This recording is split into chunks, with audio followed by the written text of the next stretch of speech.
Advanced Math, Lesson 75, Combinations. This one should be super easy. Hopefully I can get this video done in 5 minutes. If not, I apologize. All right, so to do combinations, we have to do a quick review of permutations. So permutations are, if how many people are in our class now? I don't know. Let's say our class has 10 people. No, 9. No, 11. I don't know.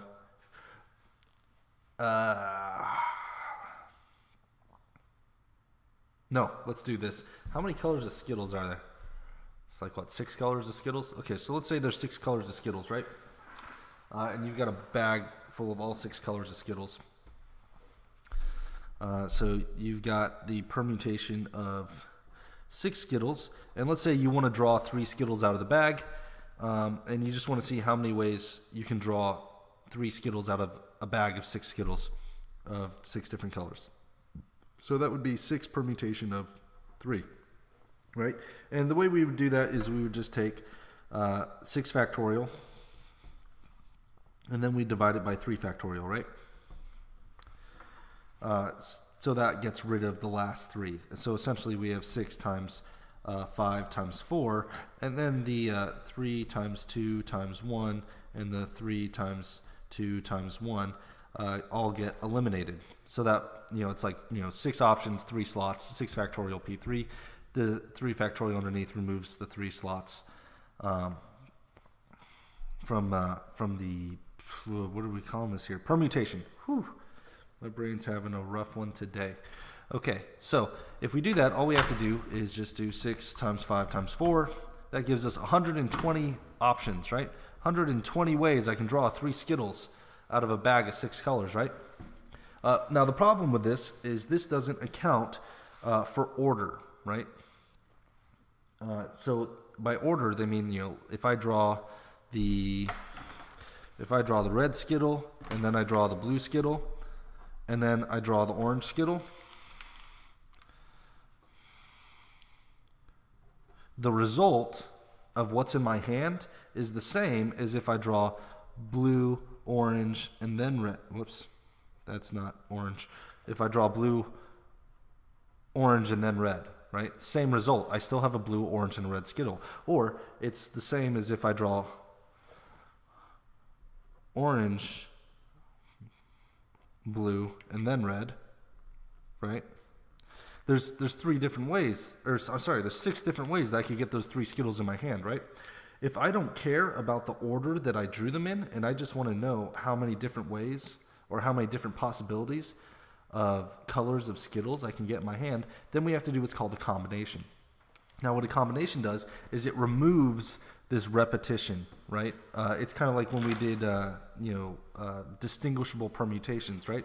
So this combination is a permutation in which, I want a certain number of items. I want to know how many options I have, but I don't care about, the order that it came in, and I only want to know distinguishable results. So in order to do distinguishable results, what I do then is I take the answer, right, the 6 factorial divided by 3 factorial, I take that number, and then I'm going to divide it by the number of slots, or the number of items selected, factorial. So since this number is 3, I'm using 3 slots, and it's going to be 3 factorial again that I divide by. Okay. So then, let me see here. That's just 6. 3 factorial being 6. So if 3 factorial is equal to 6, then that means I'm going to have 20 different options for colors that I can get in my hand, right? Oh man, my brain's working really slow. It took me a minute to figure out what 3 factorial was when I just did it earlier. Okay, now let's put this into a word problem, because, the book is not nice to you. They don't want to give you easy Skittle problems like I do. So they ask, how many ways can a committee of 5 students be selected from a group of 12 students? So what we're going to do here is we've got 12 possibilities, and we want a permutation of 5 students, so this will be 12P5.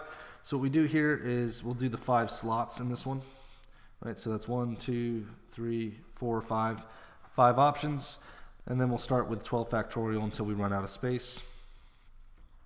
Right? So that's the different ways that 5 people can be chosen, right? So to figure out that number, we'll take 12 times 11 times 10 times 9 times 8. I get 95,040 ways that we can select these 5 people, depending on order.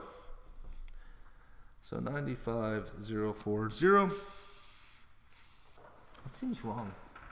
Seems really high. Okay. I don't think it is. Never mind. Okay, let's move on. And then I'm going to take that number and I'm going to divide it by 5 factorial to eliminate the repetition. So then I take that number, I'm just going to divide by 5 times 4. Whoops. 4 times 3 times 2 times 1. And I get 792. Okay, that seems more likely.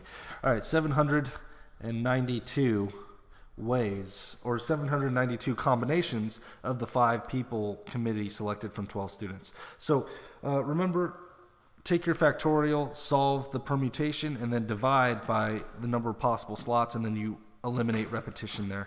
That's all there is for this lesson. If you have any questions, let me know on Moodle, and I will see you in class.